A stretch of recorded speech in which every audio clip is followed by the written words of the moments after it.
mulai tanpa salam pembuka. Jadi, di balik semua berita heboh soal mobil listrik atau EV di Tiongkok, ternyata ada cerita lain.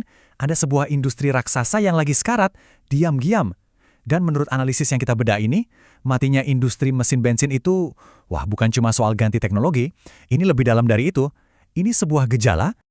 Gejala dari apa? Nah, sumber kita ini bilang keruntuhan ini tuh kayak cermin. Cermin yang nunjukin penyakit kronis di dalam sistem Tiongkok. Bayangin aja, kesalahan strategi, pola pikir masyarakat, sampai ke politiknya, semuanya numpuk dan meledak di satu titik yang sama.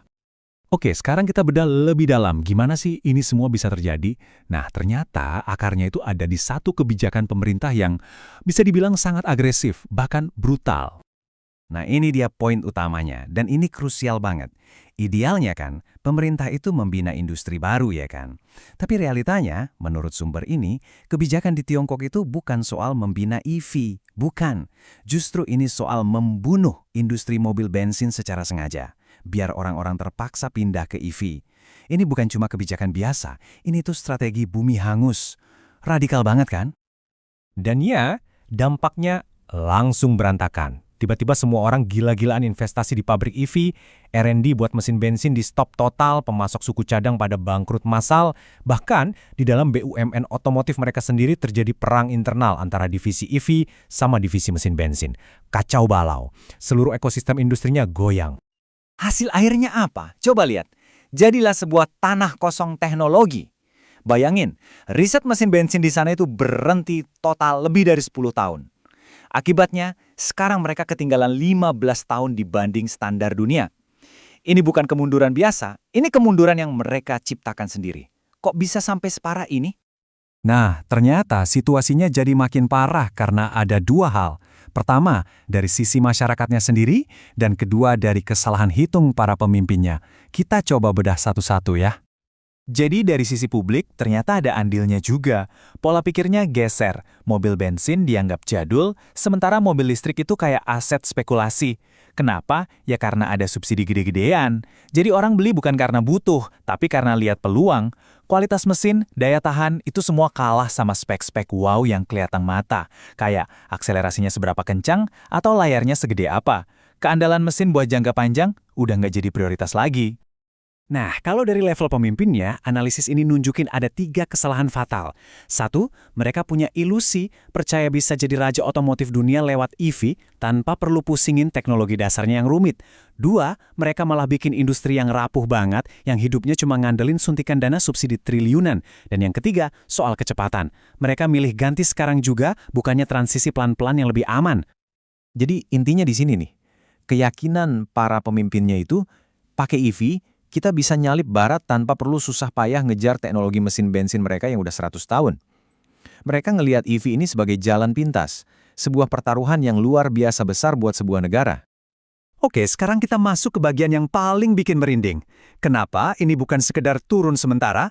Kenapa analisis ini bilang ini adalah sebuah kehancuran struktural yang sifatnya permanen, nggak bisa balik lagi?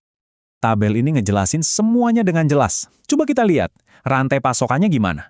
Musnah total. Bukan cuma melemah ya, tapi bener-bener hancur. Pabrik suku cadangnya tutup.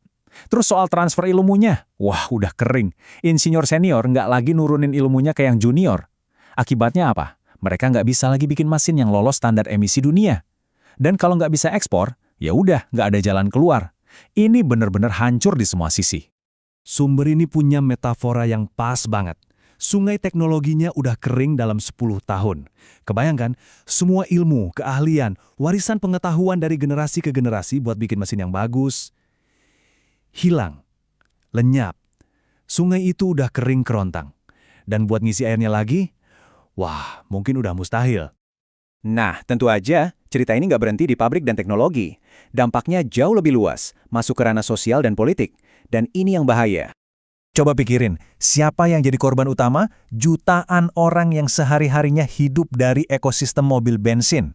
Para pekerja di pabrik mesin, pemilik bengkel-bengkel kecil, jutaan montir, sampai mas-mas dan mbak-mbak yang kerja di pom bensin. Dan yang perlu dicatat, menurut sumber ini, jumlah mereka ini jauh lebih banyak daripada orang yang kerja di industri EV. Ini dia poin yang paling genting secara sosial. Keruntuhan ini bukan cuma soal orang kehilangan kerjaan. Ini soal hancurnya kelas menengah lokal. Padahal, mereka lah yang selama ini jadi tulang punggung stabilitas sosial di Tiongkok. Dari sini muncul satu pertanyaan besar. Dengan mempertaruhkan segalanya di EV dan membuang satu-satunya jaring pengaman, yaitu industri mesin bensin, apa jangan-jangan strategi ini malah jadi bumerang yang fatal buat rezimnya sendiri? Analisis ini ngegambarin efek dominonya. Bayangin skenarionya, subsidi EV dipotong, terus perusahaannya bangkrut massal. Atau tiba-tiba ada krisis listrik dan mobil EV nggak bisa jalan. Atau pengangguran dari ex-pekerja mesin bensin ini mulai bikin kerusuhan sosial.